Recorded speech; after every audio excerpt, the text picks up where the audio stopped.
The house at 147 Old Hollow Lane didn't exist. I checked Google Maps 3 times after I got home. Empty lot, no building, no address listed. But 20 minutes earlier, I'd stood on its porch, knocked on its door, and left a bag of sandwiches on a weathered doormat. And the customer left a review. "Thanks, Caitlin. We were waiting for you. Come back soon." They knew my name. My full name. I never put my full name on the delivery app. Just my initial K. That was Friday night. It's Tuesday now, and I'm writing this because I don't know how much time I have left. Someone needs to know what's happening. My name's Caitlin. I'm 26, and I've been working as a food delivery driver for Quick Bite for almost a year. Not my dream job, but after dropping out of college due to student loans, it's the only way I can pay bills. I rent a tiny apartment above an old garage in Decatur, a suburb of Atlanta, and my life is an endless loop of orders, traffic jams on I-85, and the smell of fast food that's soaked into my beat-up 2008 Honda Civic. Until last Friday, I thought the worst part of my job was dealing with grumpy customers who don't tip. I was wrong. Let me back up to Friday night, June 14th, 2024. My shift started like any other, around 10 p.m., with Quick Bite pinging me non-stop. Atlanta on weekends is chaos. College kids, parties, families ordering pizza and burgers. I picked up a couple of orders from a Chick-fil-A on Peachtree Road and delivered them to the Buckhead area without incident. By 11:30 p.m., I was wiped out, but I decided to take one more order to boost my earnings for the week. A new request popped up. Delivery from a small diner called Midnight Grill on the outskirts of town to an area I wasn't too familiar with, somewhere near Stone Mountain Park. The delivery address was listed as 147 Old Hollow Lane. The order total was small, just $12 for a couple of sandwiches, but the tip was a generous $8, which felt like hitting the jackpot for me. I accepted without a second thought. Midnight Grill turned out to be a tiny joint tucked between a car wash and an abandoned warehouse, with an old sign in faded letters. Inside it smelled of rancid oil and stale coffee. I gave the order number to the woman behind the counter, a lady in her 50s with tired eyes and a faded tattoo on her wrist. She looked at me like I'd said something weird, muttered something about that order, and asked if I was sure I wanted to take it. I laughed, thinking she was joking. I'm getting paid for it.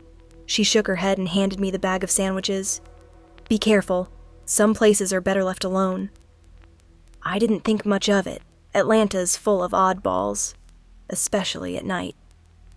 The drive to Old Hollow Lane took longer than I expected, my GPS leading me through narrow, poorly lit streets past boarded-up houses and overgrown lots. The area looked like time had stopped 30 years ago. Not a single streetlight, just the dim glow of the moon filtering through clouds. I turned on the radio to drown out the silence, but my usual station was nothing but static. Finally, after about 20 minutes, I reached the address. An old Victorian-style house with a sagging porch and boarded-up windows on the second floor. The yard was overrun with weeds, and the mailbox had no number, just a faded label reading Hollow. There were no lights in the windows. It looked like no one had lived there in years. My stomach churned, but I chalked it up to exhaustion. Just leave the order at the door and go, I told myself. I parked, grabbed the bag, and walked up to the porch. The door was heavy and wooden with peeling paint, and a sign hung on it reading "Do Not Disturb." I knocked a couple of times, no one answered. The app instructions said, "Leave at door," so I placed the bag on the mat and was about to head back when I heard a sound from inside, a faint but distinct creak, like someone stepping on an old floorboard. I froze. Silence. Then another creak, closer to the door. My instincts screamed to run, but I forced myself to speak. "This is your delivery from Quick Bite." "I've left it at the door." No response, but a chill ran down my spine. I quickly snapped a photo of the bag for delivery confirmation and hurried back to my car. As I got behind the wheel, my phone buzzed, a notification from Quick Bite. Customer left a review. Thanks, Caitlin. We were waiting for you. Come back soon. My blood ran cold. I never put my full name on the app. Just my initials. K. How did they know? I glanced at the house through the windshield and swear I saw a curtain twitch in one of the windows. I started the engine and drove off as fast as I could, not looking back. When I got home around 1 a.m., I couldn't shake the feeling that I was being watched. My little apartment usually felt cozy, but that night, every creak made me jump. I checked the app. The order was marked as completed, the $8 tip credited, but the review was still there, word for word. Thanks, Caitlin. We were waiting for you. Come back soon. I deleted the app from my phone, figured it was some kind of glitch, and tried to sleep, but I couldn't. Around 3 a.m., I heard a faint knock at my door. I live alone. No one visits me at that hour. I didn't open it, just sat in the dark, listening as the knocking repeated every few minutes until it stopped at dawn. The next day, I told my friend Sarah about it. We've been close since high school, and she works as a barista at a local spot called Brew Haven. She usually laughs off my paranoid stories, but this time she frowned. Check if that area has any history, she said. I think there used to be an old orphanage near Stone Mountain. Shut down in the 80s after some creepy rumors. Her words made me more uneasy, so I checked the address on Google Maps. To my shock, 147 Old Hollow Lane didn't exist. The map showed an empty lot. I thought that was the end of it.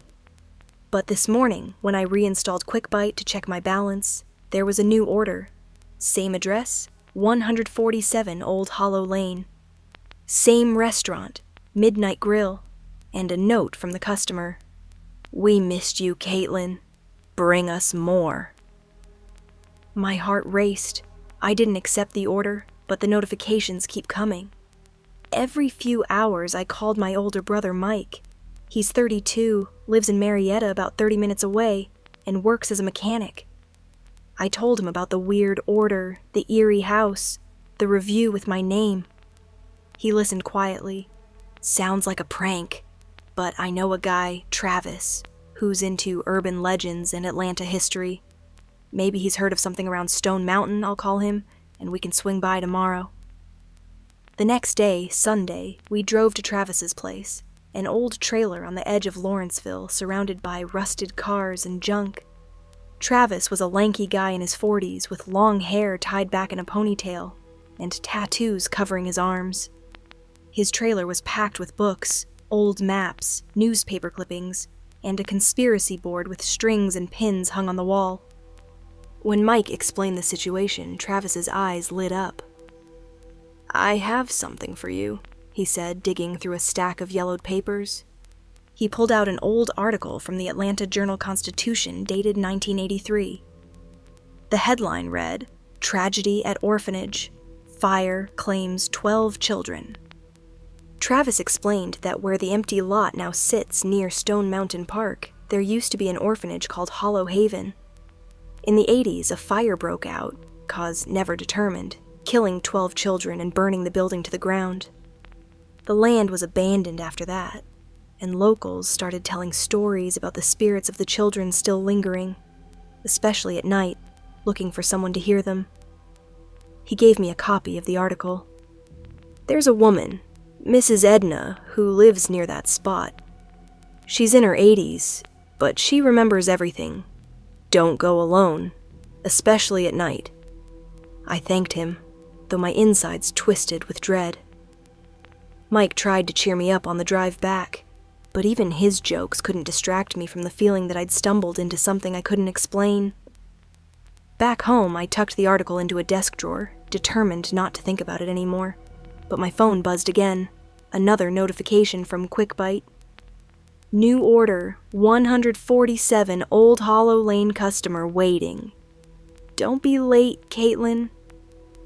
My palms went sweaty, but I forced myself to ignore it, muted the phone. Tried to sleep, though rest wouldn't come. That night, around 2:30 a.m., I woke up to a strange sound. Not a knock like the night before, but a quiet, almost childlike voice coming from somewhere in my apartment. It whispered, "You promised to come back." I froze, too scared to even breathe. My place is tiny, just one room and a bathroom. I knew no one could be there. I flipped on the light. The voice stopped. On the table where my phone sat, I noticed the screen was on, even though I'd turned it off before bed. The QuickBite app was open, showing a new entry in my order history. "Delivery confirmed, 147 Old Hollow Lane. Thank you, Caitlin." I hadn't confirmed any delivery.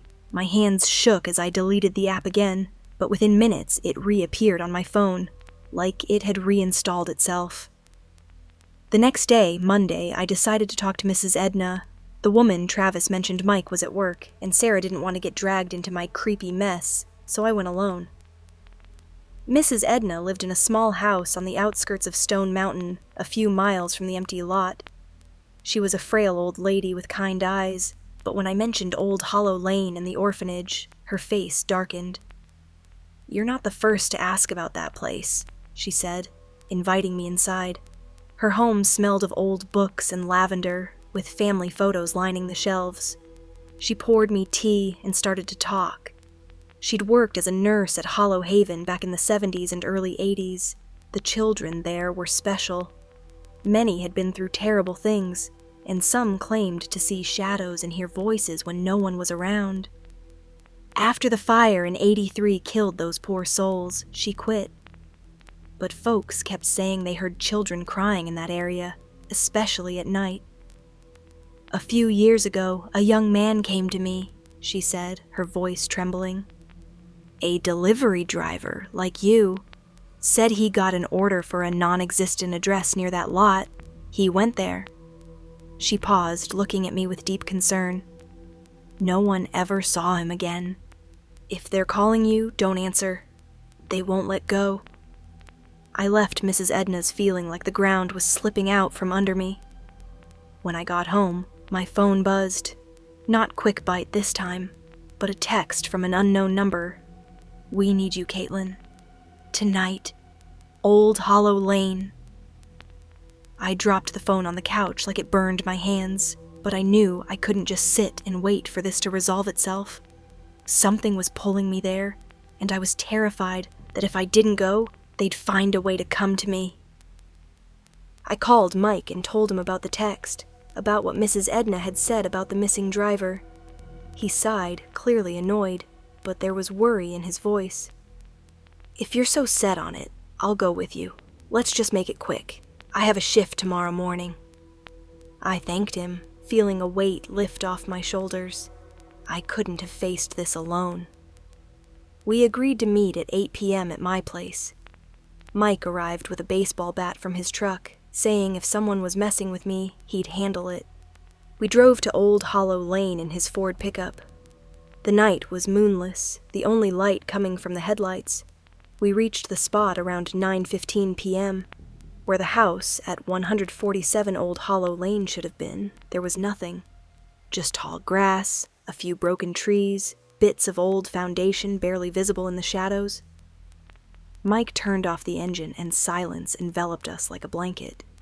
He said sarcastically, "Here's your creepy house," but I noticed his hands gripping the steering wheel tightly. I stepped out of the truck, holding a flashlight I'd brought from home, and aimed the beam at the lot. Nothing, just the wind rustling through the grass, a distant owl hooting. I whispered to Mike that we should just look around a bit, then get out of here. He nodded, grabbed his own flashlight, and we moved forward, stepping over chunks of old concrete. Suddenly, Mike stopped and pointed at something in the grass. I moved closer and saw an old, rusted sign half buried in the dirt. Barely legible, it read, "Hollow Haven, Home for Children, 1921 to 1983. My heart raced. This was proof. The orphanage was real. As we looked around, I heard a faint sound, like a giggle. Right behind me, I spun around, but no one was there. Mike heard it too. His face went pale. Was that just the wind? he asked, but his voice wavered. I shook my head, unable to answer. The sound came again, now from the left. This time clearer, a child's laughter, but wrong. Like it was recorded and played back on an old tape. Mike said we were leaving now and grabbed my arm. But before we could move, my phone buzzed in my pocket. I pulled it out. The screen showed a quick bite notification. Order accepted. 147 Old Hollow Lane delivery in progress. Thank you, Caitlin. I hadn't accepted any order. I yelled at Mike to look. He cursed and yanked me toward the truck, but when we got there, the headlights flickered and died. The engine wouldn't start. Mike slammed the steering wheel, but I knew it wasn't the battery. The air around us grew colder. I felt something, or someone, watching us from the darkness of the lot. The child's laughter sounded again, now from all directions, as if we were surrounded. A voice whispered so soft I barely heard it, but it was right by my ear. Caitlin! Help! I screamed. Mike swung his flashlight into the dark, and the beam caught something. A small figure standing in the grass, just a few yards away. It looked like a child, maybe 8 years old in outdated clothes, with a pale face and empty eyes. But when I blinked, the figure was gone. I whispered that we weren't alone here, panic gripping my chest. Mike kept trying to start the truck, but nothing worked. My phone buzzed again. This time the message read, "You came. Now stay with us, Caitlin." I dropped the phone onto the truck floor, unable to look at it anymore. Suddenly, the headlights flared back on by themselves, illuminating the lot. For a split second, I saw them. Several small figures like children standing in a circle around the old foundation. Their faces were blurred, like on an old photo, but I felt their gaze. Mike finally got the engine to turn over, and we sped off, not looking back. When we'd driven a couple of miles, I noticed my phone was on again, even though I'd turned it off. On the screen was a photo taken from the truck's perspective while we were at the lot. It showed the background, grass, old foundation, and a small hand holding the edge of a food bag, just like the one I'd left at the door on Friday. I showed it to Mike. He went even paler and said whatever this was, it knew me, and we weren't going back there. Ever. I nodded, but I knew it wasn't over. Mike stayed at my place that night, insisting he wasn't leaving me alone. But around 2:30 a.m., I woke up to that sound again, the childlike voice whispering, "You promised to come back." I sat up in bed. Mike was asleep on the couch. The voice was coming from my phone, even though it was turned off, sitting on the table across the room. I got up, walked over, and picked it up with trembling hands. The screen lit up. QuickBite was open. A new message. "Last chance, Caitlin. Come tonight, or we'll come for you." I dropped the phone and backed away, but I knew they meant it.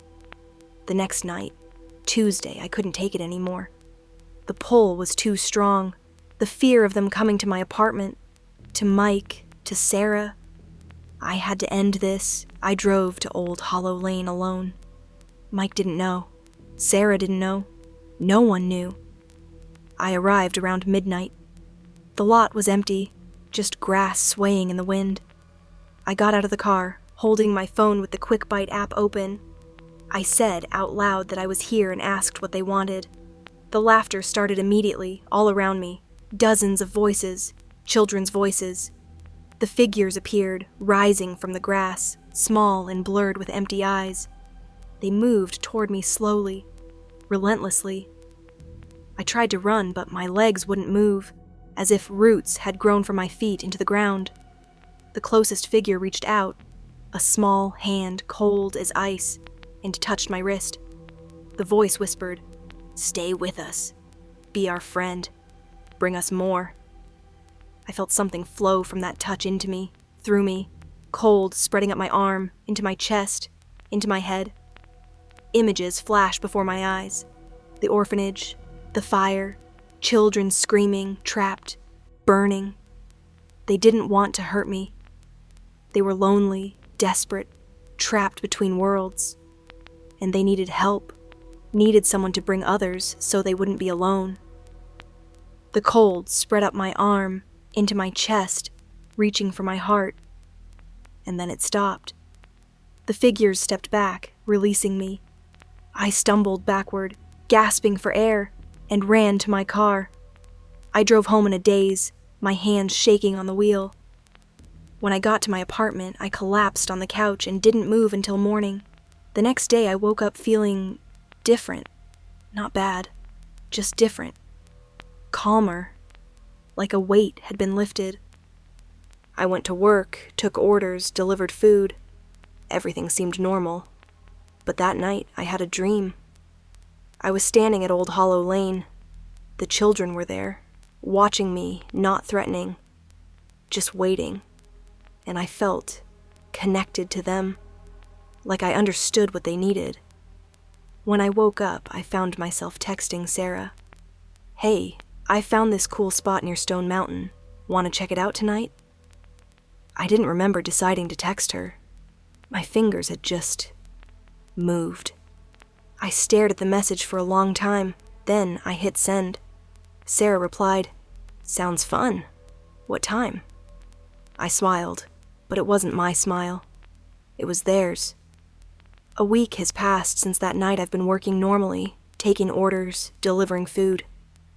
But I've also been doing something else, inviting people, friends, acquaintances, strangers, telling them about a cool spot near Stone Mountain, great for photos, for hanging out. Sarah was the first. I texted her yesterday, said I'd found an amazing place. Old Hollow Lane. We should check it out together. She hesitated, said it sounded like the creepy place I'd been obsessing over.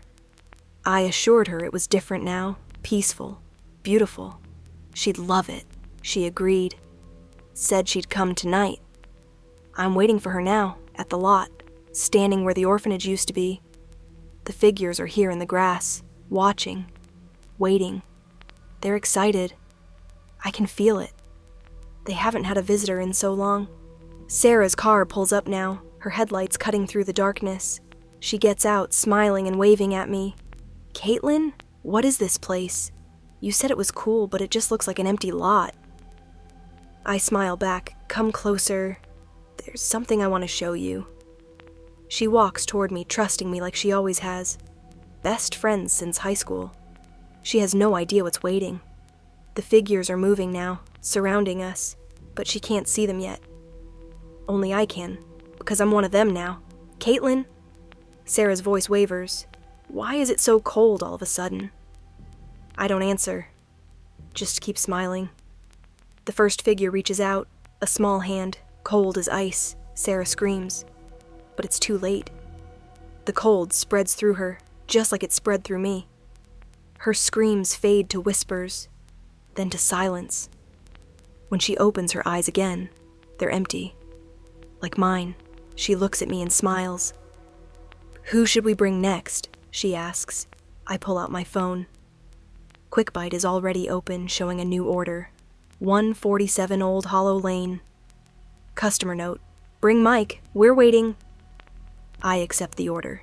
The app doesn't deliver food anymore. It delivers people. To the children who wait in the darkness, who are so lonely, so hungry for company, who will never let us leave.